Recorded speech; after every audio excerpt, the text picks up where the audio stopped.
이강인의 소속팀 PSG, 레알 마드리드의 측면 공격수 비니시우스 주니오르에게 관심을 갖고 있다는 소식이 전해지며 화제입니다. 지난 시즌 정상급 활약을 펼치면서 레알의 스페인, 라리가 우승과 유럽 축구 연맹 챔피언스리그 우승을 견인한 비니시우스는 발롱도르 수상 후보로 꼽히고 있습니다. PSG는 계약 만료로 팀을 떠난 킬리안 음바페의 공백을 비니시우스로 메우려는 계획으로 보이는데요. 프랑스 축구 소식을 전하는 게 풋볼 뉴스 프랑스에 따르면 프랑스 매체 프랑스 텔레 소속 언론인 모하메드 부합씨는 프랑스 RMC 스포츠에서 진행하는 프로그램인 애프터 풋에 출연해 PSG가 비니시우스를 예의주시하고 있다고 말했습니다. 겟 풋볼 뉴스 프랑스는 부합씨가 꺼낸 비니시우스의 PSG 이적설을 앞서 레키프가 곧 레알에 합류할 예정인 음바페가 레알 라커룸에 미칠 수 있는 영향에 대한 우려가 있다는 내용의 보도를 낸 것과 엮었습니다. PSG 시절부터 라커룸 내 영향력이 지대했던 음바페가 레알 라커룸에서도 같은 태도를 유지한다면 특정 선수들이 팀을 떠날 수도 있다는 우려였습니다. 매체는 또한 음바페와 비니시우스의 포지션이 겹친다는 점도 언급했습니다. 비니시우스는 주로 왼쪽 측면에서 뛰는데 음바페 역시 최전방 스트라이커와 왼쪽 측면 공격수를 모두 소화하는 선수입니다. 실제 레알은 음바페의 합류로 비니시우스, 음바페, 호드리구로 이어지는 최강 3톱을 구성할 수 있게 됐으나 포지션 불균형에 대한 지적을 피하지 못하고 있습니다. 세 선수가 모두 측면 자원으로 분류되는 데다 중앙에서 영향력을 발휘하는 주드 벨링엄도 무시할 수 없기 때문입니다. 이에 비니시우스의 이적설이 나오게 된 배경입니다. PSG가 새로운 공격수를 찾고 있다는 점도 이유인데요. PSG는 팀 득점의 대부분을 책임졌던 음바페를 대신해 팀의 공격을 맡길 만한 자원을 찾는 중입니다. 곤살루 하무스와 랑달 콜로 무아니가 있기는 하나 두 선수들보다 득점력이 더 좋은 선수가 필요하다는 판단 끝에 결정을 내렸습니다. 이에 빅터 오시멘을 비롯해 다수의 스트라이커 자원들이 PSG와 연결되고 있으나 비싼 이적료 등을 문제로 공식 협상으로 이어지지는 않고 있습니다. 다만 레알이 비니시우스를 매각한다는 희대의 결정을 내릴 것인지 그리고 PSG가 아무리 자본력을 갖추고 있다고 해서 비니시우스를 영입할 수 있을지는 의문인데요. 비니시우스는 유력한 발롱도르 수상 후보이자 현재 레알의 중심축이나 다름없는 선수입니다. 비니시우스의 플레이에서 시작되는 득점과 기회 생산은 수도 없이 많습니다. 레알이 팀의 핵심 자원을 쉽게 넘겨주는 팀은 아니기 때문입니다. 만약 레알이 PSG의 제안을 거절할 경우 PSG는 바이아웃을 지불하는 선택을 내릴 수 있는데 이 역시 실현되기 힘든 일입니다. 레알은 지난해 비니시우스와 재계약을 체결하면서 비니시우스에게 무려 10억 유로 약 1조 4,820억의 바이아웃을 걸었습니다. 아예 판매 불가라는 소리입니다. 과연 파리의 새로운 공격수는 누가 될까요? 어느 선수가 이강인과 호흡하며 이강인 선수를 빛내줄 수 있을까요? 이강인의 축구화에는 의문의 알파벳이 적혀있어 화제가 되고 있습니다. 축구화뿐만 아니라 정강이 보호대, 늘 끼고 있는 반지 등에도 쓰여있는 이 영문의 정체는 무엇일까요? 이는 이강인이 얼마나 가족을 사랑하는지 알 수 있는 의미 있는 알파벳 조합입니다. 바로 아버지, 어머니, 첫째 누나, 둘째 누나 본인 순으로 이름의 첫 알파벳 이니셜을 따온 것인데요.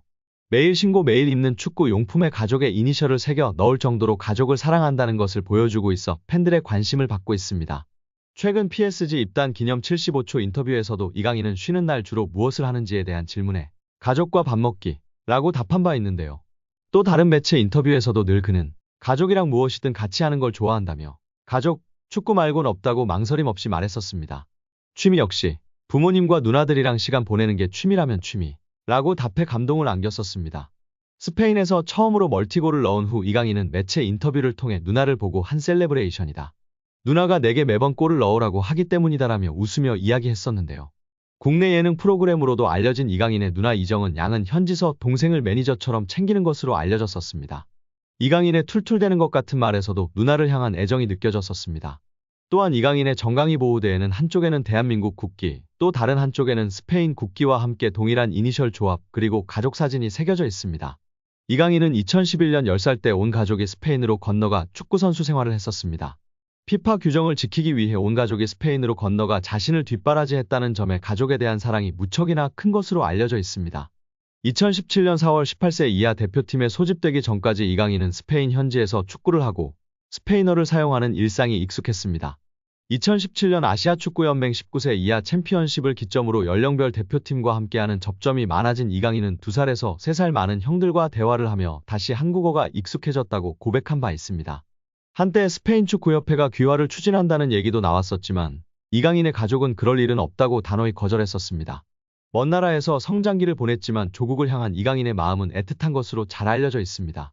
지난 UEC 월드컵과 카타르 월드컵 내내 이강인은 경기 시작 전 국가가 울리면 입을 크게 벌리고 따라 부르며 화제가 되기도 했었습니다. 대한축구협회 인터뷰에서도 동료 관중, 팬들 모두 애국가를 크게 불러줬으면 좋겠다는 부탁을 했었는데요. 그는 왜 그렇게 애국가를 크게 부르느냐는 질문에 그냥 좋아서 라며 웃음을 지으며 팬들의 사랑을 받기도 했습니다. 또한 이기고자 하는 마음에서 지고 싶지 않아 더 크게 부르기 시작했다고 고백했었는데요. 이강인은 포르투갈전에서 상대 선수들이 국가를 크게 부르더라. 그런 데서 기선제압이 되면 안 된다고 생각해서 나도 크게 부르고 있다라고 말했었습니다. 유럽 한복판에서 10대 시절을 보내며 프로 무대까지 왔지만 그 시간 동안 대한민국 사람이라는 정체성을 이강인의 가족이 온전히 품고 있고 이강인 선수도 강하게 애착을 보이고 가족에 대한 고마움도 잊지 않는 것 같은데요. 우리 이강인 선수 지금도 잘 되었지만 앞으로 더욱 성장하며 가족에게 행복을 전하고 우리 국민들에게 행복을 전하는 행복한 축구 선수가 되길 기대하고 응원하겠습니다. 한국 축구의 차기 사령탑 감독 선임 작업을 맡은 이임생 대한축구협회 기술총괄이사가 후보에 오른 외국인 감독들을 만나기 위해 출국했습니다. 축구협회 관계자는 뉴시스와의 통화에서 이임생 기술이사가 지난 2일 오전 출국했다며 이번 출장에서 3명을 만나는 거로 알고 있다고 전했습니다. 국가대표 전력강화위원회는 최근 변화를 겪었습니다. 정혜성 위원장이 지난달 28일 사의를 표명했고 일부 위원들도 함께 떠난 거로 전해졌습니다. 정 위원장은 전력강화위원회에서 우선순위를 결정한 후보들이 축구협회 수뇌부에서 받아들이지 않아 물러난 거로 알려졌습니다. 축구협회는 더는 감독 선임을 지체할 수 없다며 이임생 기술이사에게 새 감독 선임 작업을 맡겼습니다. 이에 이사는 전력강화위원회가 추린 후보들을 만나기 위해 출장길에 올랐습니다. 지금까지 최종 후보로 거론된 인물들을 종합하면 헤수스 카사스 이라크 대표팀 감독, 그레이엄 아놀드 호주 대표팀 감독이 있습니다. 이들은 현재 계약을 맺은 팀이 있는 데다 한국과 함께 2026 피파 북중미 월드컵 아시아 지역 3차 예선을 치러야 하는 국가들입니다. 특히 이라크의 경우 한국과 같은 비조에 속해 협상 가능성이 떨어진다는 지적이 나오고 있습니다. 그리고 이 이사가 출국한 당일 다비트 바그너 전 노리치 시티 감독, 거스 포엣 전 그리스 대표팀 감독이 면접 대상 후보인 거로 밝혀졌습니다. 독일 출생인 바그너 감독은 미국인 양아버지의 국적을 달아 미국 국가대표팀을 소화한 이력을 가진 인물입니다. 은퇴 이후에는 지도자 길을 걸었고 잉글랜드 프로축구 챔피언십 허더즈필드를 맡아 2016년도 시즌 잉글랜드 프로축구 프리미어리그 승격을 이뤄내려 주목을 받았습니다. 이후 독일 샬케, 스위스 영보이스, 챔피언십 노리치 시티 등을 지휘했습니다. 포엣 감독은 우루과이 스타 플레이어 출신으로 은퇴 이후 브라이턴, 선덜랜드, 아테네, 상하이 선화, 그리스 대표팀 등을 이끌었습니다.